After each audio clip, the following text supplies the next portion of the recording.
Shalom Bapak dan Ibu sekalian, selamat mendengarkan khotbah dalam channel ini. Jangan lupa like dan subscribe. Terima kasih. Setiap hari saya mendengar sejak awal COVID, ya berarti sejak 2020. Saya punya kesaksian sederhana sih Bu, tapi saya sempat bilang ke Tuhan, kalau memang ini terjadi dalam perlindungan Tuhan, maka saya akan bersaksi di mezbah doa.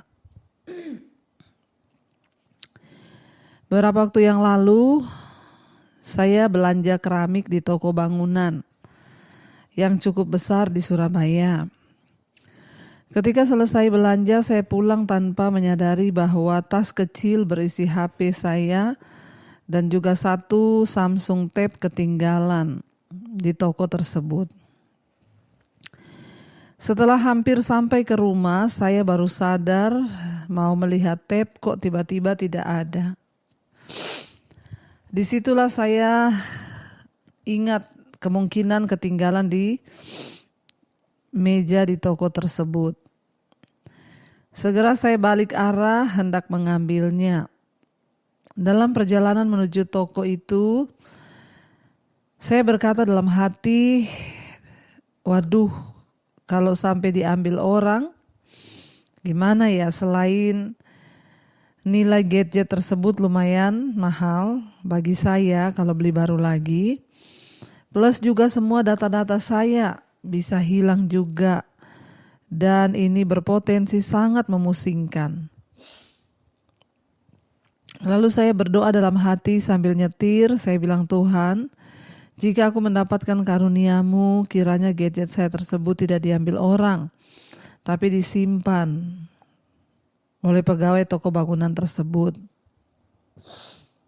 Jika memang tidak hilang, maka saya akan bersaksi di mezbah doa. Sambil deg-degan, saya juga tentunya harus siap dengan segala risiko atas gadget saya tersebut. Sesampai di toko tersebut, saya lari-lari dan menuju pintu.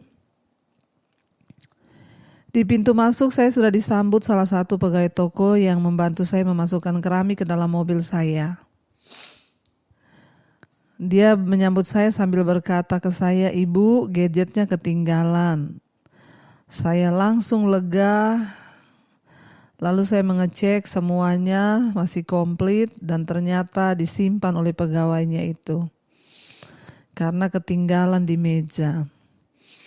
Tuhan itu baik dan luar biasa dan saya sungguh mengucap syukur. Tuhan memberkati Ibu Debbie juga dan semua pendengar mezbah doa dan juga mezbah syukur ya Ibu pimpin. Amin, amin, amin.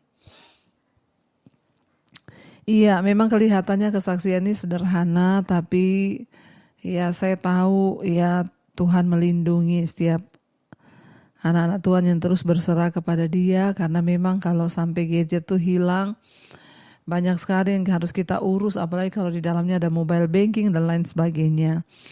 Saya juga pernah mengalaminya Bu, ya, waktu saya pelayanan di satu gereja, dan gereja itu di mall. HP saya ketinggalan di toilet di mall, saya taruh di atas dekat tempat buat pencetan air, ya. Ada itu, tapi itu memang langsung terlihat. Saya sudah ibadah, ya, kira-kira sudah setengah jam lebih ibadah. Ya, saya mau cari HP saya cari nggak ada, saya ingat, aduh, ini ketinggalan di toilet. Langsung saya berdiri, saya kembali ke toilet itu, saudara. Tapi di dalam perjalanan tuh saya cuma bilang, ya saya percaya, saya tenang, pasti ya malaikat Tuhan melindungilah ya HP itu. Karena ya itu Bu, data-data semua ada di situ, ya, dan juga kalau mau beli lagi harganya lumayan. Waktu saya masuk ke toilet itu saya berpapasan dengan 2 orang keluar dari toilet itu. Dalam hati saya, ya mungkin sudah ditemukan sama orang itu. Lalu waktu saya masuk ada 2 petugas toilet di dalamnya sedang membersihkan. Saya bertanya, Mbak, ya ada HP ketinggalan ya di sini. Mereka langsung menjawab, nggak ada tuh, nggak tahu. Lalu saya coba masuk ke toilet yang tadi saya masukin. Puji Tuhan HP itu masih ada di tempatnya. Saya bersyukur juga waktu itu, terima kasih Tuhan. Ya, saya percaya itu perlindungan dari Tuhan. Dan akhirnya HP itu bisa saya temukan kembali. Ya, coba saudara ya, kalau orang masuk, ya orang temukan, sudah pasti ya hilang karena itu di toilet umum. Tapi saya percaya ya bagi orang-orang yang sungguh-sungguh setia kepada Tuhan ada perlindungan. Terima kasih Bu kesaksiannya, ya biarlah kita semua juga terus ada dalam perlindungan Tuhan. Kita mengucap syukur. Iya, kita sudah selesai kemarin dengan Keluaran pasal yang keempat, bagaimana Musa disuruh Tuhan kembali ke Mesir. Dengan penuh rasa tidak percaya diri, Musa akhirnya kembali ke Mesir, ya. Dan kita juga sudah melihat kemarin bagaimana ketika satu malam, ya, Musa hampir saja terbunuh karena dia tidak menyunat anaknya yang laki-laki. Karena memang Musa tidak dibesarkan di tengah bangsa Israel. Dari kecil dia sudah berada di istana Mesir, Fir'aun. Tapi akhirnya istrinya menyunat anaknya dan akhirnya Musa terluput. Sekarang kita lanjut ke Keluaran pasal yang kelima. Ya, di mana Musa menghadap Fir'aun, bangsa Israel makin ditindas. Kita melihat Tuhan memang sudah berkata bahwa Musa, kamu harus pergi sampaikan kepada Fir'aun bahwa aku menyuruh engkau untuk membebaskan umatku. Tapi Tuhan sudah berfirman, tapi ya Fir'aun pasti tidak akan melepaskan begitu saja ya bangsa itu. Dan Tuhan meneguhkan Musa bahwa ya tapi kamu tenang sebab aku yang akan berperkara. Sekarang kita lanjut pasal yang kelima, ayat yang pertama.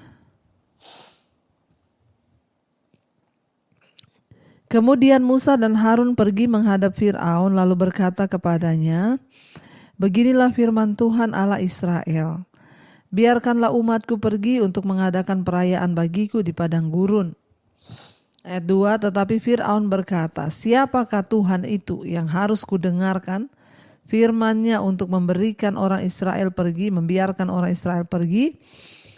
Tidak kenal aku Tuhan itu dan tidak juga aku akan membiarkan orang Israel pergi. Jadi apa yang sudah difirmankan Tuhan kepada Musa itu terjadi. Tuhan bilang kamu pergi menghadap Fir'aun, tapi dia pasti tidak akan membiarkan umatku itu pergi, tapi kamu lakukan saja tugasmu. Ketika Musa memberitahukan firman Tuhan kepada Fir'aun, Fir'aun menjawab, siapa Tuhan itu? Saya tidak kenal sama Tuhan itu. Ya, siapa Tuhan itu sehingga aku harus membiarkan bangsa ini pergi begitu saja? Ya, tidak kenal aku dengan Tuhan, dia bilang ya. Ayat yang ketiga, lalu kata mereka, Allah orang Ibrani telah menemui kami, izinkanlah kiranya kami pergi ke padang gurun 3 hari perjalanan jauhnya untuk mempersembahkan korban kepada Tuhan Allah kami, supaya jangan nanti mendatangkan kepada kami penyakit sampar atau pedang. Ya, kita lihat di sini saudara, jadi Fir'aun itu terbiasa dengan ya banyak dewa-dewa di Mesir yang mereka sembah. Dan ia belum pernah mendengar mengenai Allah Israel ya. Jadi ini Fir'aun yang bukan yang pertama dulu yang menerima Yusuf ya. Ini Fir'aun yang berbeda karena Fir'aunnya itu sudah mati. Fir'aun itu adalah julukan bagi Raja Mesir ya. Jadi yang Fir'aun ini belum pernah mendengar mengenai Allah Israel. Fir'aun beranggapan bahwa Allah dari budak-budak Ibrani itu tidak mungkin perkasa atau sangat kuat atau berkuasa. Jadi Fir'aun sama sekali tidak cemas tentang pesan Musa karena ia belum pernah melihat suatu bukti mengenai kuasa Tuhan. Ya, dan Fir'aun tidak mau mendengarkan Musa dan Harun karena ia tidak mengenal atau menghormati Allah. Orang yang tidak mengenal atau menghormati Allah, ya tidak mungkin dia mau mendengarkan firman Tuhan ataupun para utusannya yang datang. Seperti Musa dan Harun, kita perlu bertekun, saudara. Bila orang lain menolak kita atau iman kita, ya jangan terkejut atau jangan berkecil hati. Tetaplah ya memberitakan kepada mereka tentang Allah. Kita percaya kepada Tuhan yang akan membuka pikiran dan hati mereka. Tuhan sudah berkata, kamu nanti akan ditolak, tapi aku yang akan berperkara. Dengan hati Fir'aun. Ya, dengan tujuan apa? Biar mereka melihat bahwa Allah Israel itu adalah Tuhan yang penuh kuasa. Ya, orang itu kalau tidak mengenal Allah tidak mungkin akan mendengarkan firman Tuhan, saudara.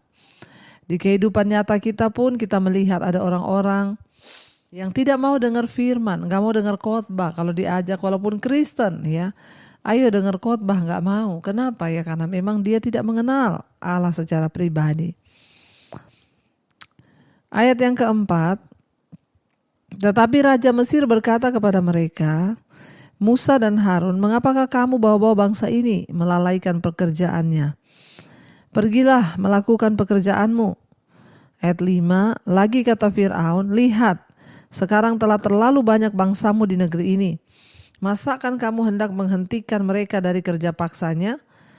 Ayat 6, pada hari itu juga Fir'aun memerintahkan kepada pengerah-pengerah bangsa itu dan kepada mandur-mandur mereka sendiri. Tidak boleh lagi kamu memberikan jerami kepada bangsa itu untuk membuat batu bata. Seperti sampai sekarang, biarlah mereka sendiri yang pergi mengumpulkan jerami. Tetapi jumlah batu bata yang harus dibuat mereka sampai sekarang, bebankanlah itu juga kepada mereka dan jangan menguranginya. Karena mereka pemalas, itulah sebabnya mereka berteriak-teriak, izinkanlah kami pergi mempersembahkan korban kepada Allah kami. Jadi saudara, justru ketika Musa dan Harun datang menghadap, bangsa Israel semakin ditindas, bukannya semakin diberi anugerah, tapi semakin ditindas. Fir'aun berkata, suruh mereka bikin batu bata dan jeraminya jangan kamu kasih, biar mereka cari sendiri itu jerami. Dan jangan dikurangi jumlahnya, biar mereka bikin lebih banyak atau sesuai itu. Tapi tidak perlu kamu memberikan mereka jerami. Ketika Musa dan Harun membawa pesan itu, bangsa ini semakin ya diperberat, saudara.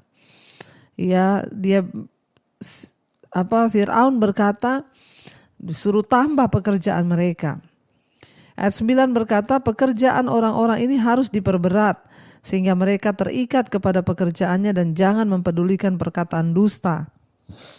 Ayat 10, maka para pengerah bangsa itu dan para mandurnya pergi dan berkata kepada mereka, beginilah kata Fir'aun, aku tidak memberi jerami lagi kepadamu. Pergilah kamu sendiri mengambil jerami di mana saja kamu mendapatkannya, tetapi pekerjaanmu sedikit pun tidak boleh dikurangi.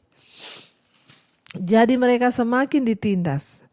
Ya, Musa dan Harun membawa pesan mereka kepada Fir'aun bagaimana yang disuruh oleh Allah.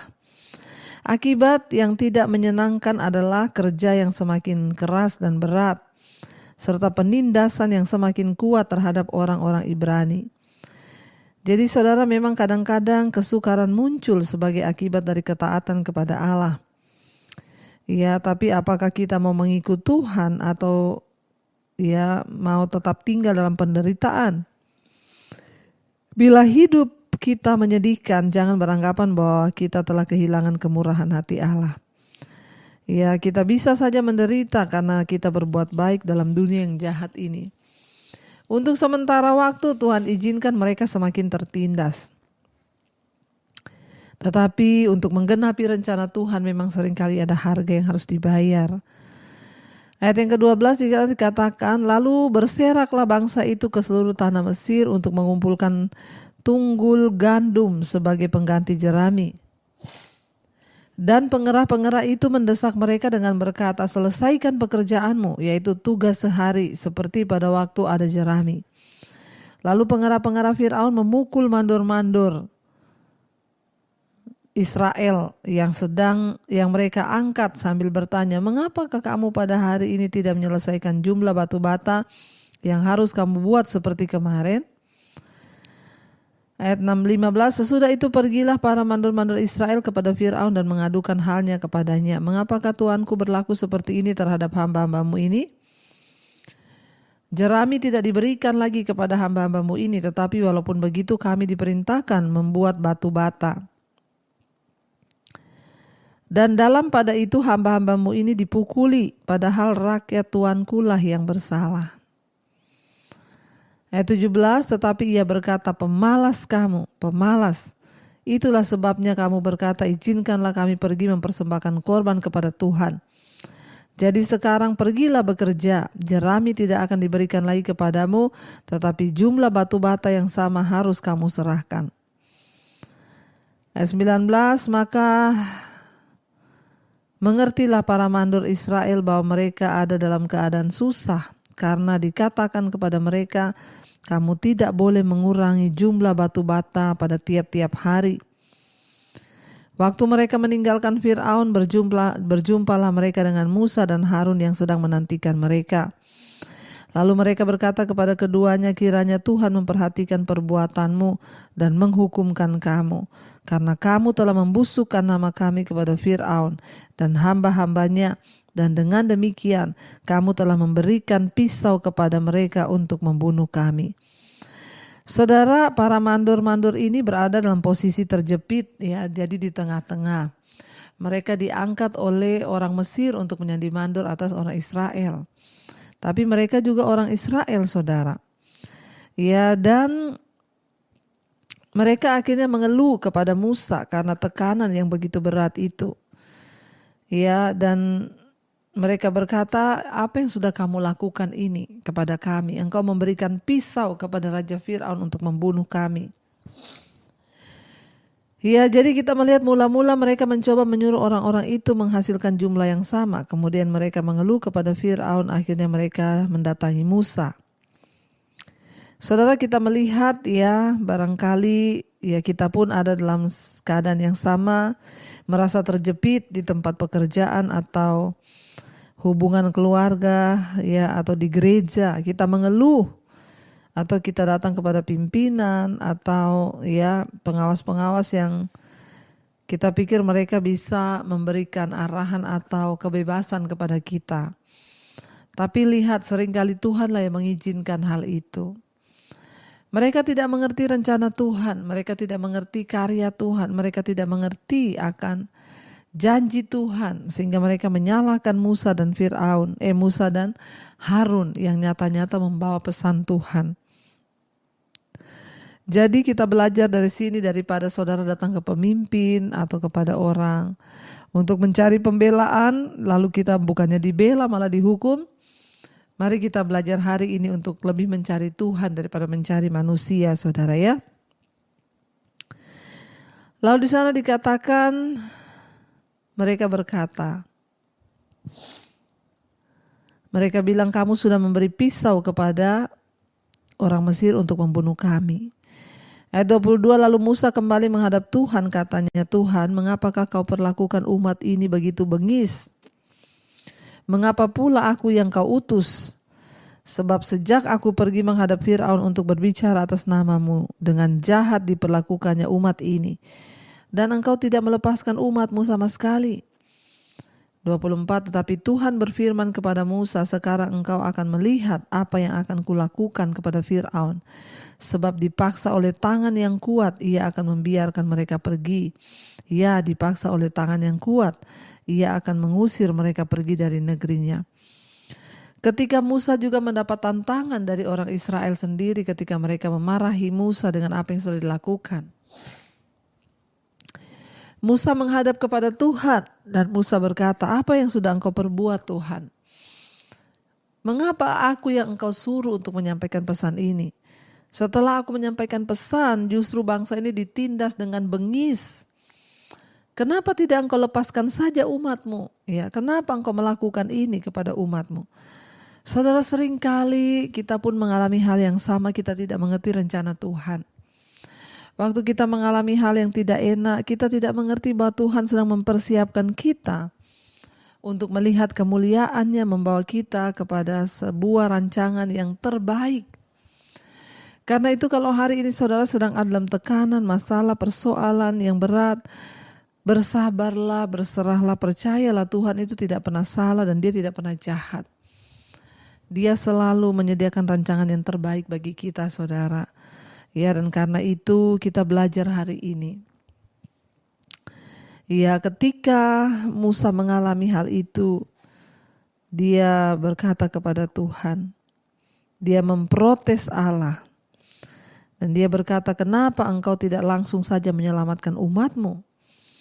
Ya, kenapa Tuhan?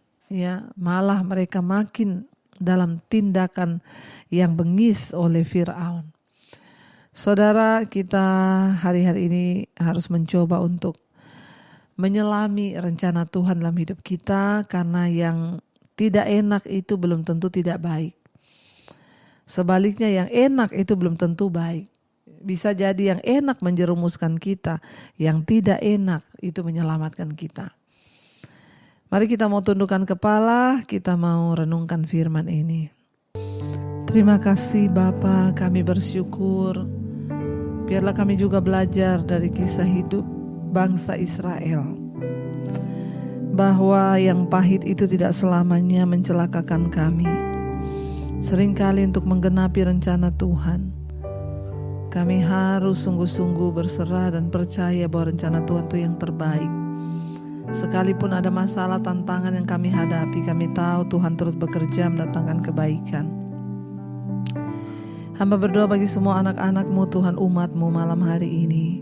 Mungkin mereka sedang ada dalam tekanan, persoalan, masalah yang berat. Tuhan turut bekerja untuk mendatangkan kebaikan. Bahkan kami berdoa Bapa, apapun yang sedang kami hadapi, ajar kami percaya bahwa Tuhan turut bekerja. Rencana-Mu yang besar sedang digenapi atas hidup kami. Asalkan kami taat berjalan sesuai dengan firman-Mu. Berkati setiap rumah tangga demi rumah tangga, suami, istri, anak-anak hidup takut akan Tuhan. Bahkan masa depan kami Tuhan yang pegang. Berkati keluarga besar kami, bahkan kalau ada yang belum mengenal Engkau, Tuhan jamah dan lawat. Tuhan, setiap mereka sedang terbaring sakit hari-hari ini, Engkau jamah. Kalau sakit penyakit datang karena dosa, mohon pengampunan-Mu. Kalau karena kuasa kegelapan, kami tolak, patahkan, hancurkan dalam nama Yesus. Kalau memang karena Tuhan izinkan kami alami, biarlah kami boleh menerima segala hal di hidup kami dengan ucapan syukur. Terima kasih Bapa, Kau juga Tuhan yang memberkati. Untuk setiap mereka Tuhan hari-hari ini yang sedang terbaring sakit, terus Tuhan anugerah-Mu melimpah turun.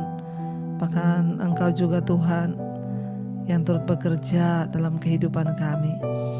Berkati mereka dalam tekanan hidup yang berat, hutang piutang, masalah keuangan, pemulihan ekonomi boleh terjadi. Mereka yang rindu menjual aset, Tuhan pertemukan dengan pembeli yang terbaik. Terima kasih Bapa atas segala anugerah atas hidup kami. Mereka yang terikat dengan kenajisan, percabulan, homoseksual, lesbian, amarah, kepahitan, kebencian, dendam, yang terikat dengan rokok, minuman keras, obat-obatan terlarang, yang terikat dengan narkoba, yang terikat dengan kepahitan, kebencian, dendam, yang terikat dengan ketakutan, kekhawatiran, kami tolak, patahkan, hancurkan dalam nama Yesus. Engkau bebaskan kami. Tuhan juga terus memberkati. Terus setiap mereka rindu punya keturunan, dibukakan kandungan yang tertutup. Dalam nama Yesus, keturunan ilahi Tuhan percayakan. Dan juga Tuhan yang memberkati untuk setiap mereka yang rindu dapatkan pekerjaan hari-hari ini. Tuhan, Engkau tolong. Buka jalan yang berkekurangan. Terima kasih Bapa, kami percaya Engkau Tuhan yang memberkati bangsa kami Indonesia. Dari Sabang sampai Merauke, Tuhan berkati bangsa ini. Berkati Bapak Presiden kami Pak Jokowi, wakilnya, seluruh jajaran kabinet yang ada, bahkan TNI, Polri. Kami berdoa dalam nama Yesus Tuhan, terjadi pemulihan atas Indonesia. Hujan pertobatan tercurah agar rakyat Indonesia boleh berbalik dari dosa-dosanya, datang kepada Tuhan. Terima kasih buat setiap anugerah yang baik yang Tuhan boleh berikan buat bangsa kami. Ampuni bangsa ini Tuhan, pulihkan bangsa kami dari segala niat-niat jahat orang. Kami tolak, patahkan, hancurkan setiap mereka yang ingin mengganti ideologi Pancasila dengan sesuatu yang lain. Kami berdoa untuk pemilihan umum 2024 nanti. Tuhan sudah memilih satu calon yang terbaik buat bangsa kami.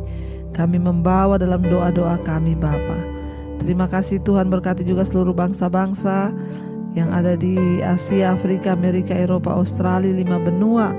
Tuhan terus memberkati mereka yang setia berdoa, lawatan-Mu terjadi, bahkan jawaban doa kami boleh terima. Mari buka hati dan tangan-Mu saudara untuk menerima berkat Tuhan. Terimalah kiranya berkat dari Allah Bapa, cinta kasih Tuhan Yesus Kristus, penyertaan Allah Roh Kudus melimpah atas hidupmu, keluargamu, rumah tanggamu. Mulai hari ini bahkan sampai kali yang kedua Tuhan Yesus datang menjemput kita, namamu tercatat di dalam kitab kehidupan. Dalam nama Yesus yang percaya diberkati, katakan bersama, amin.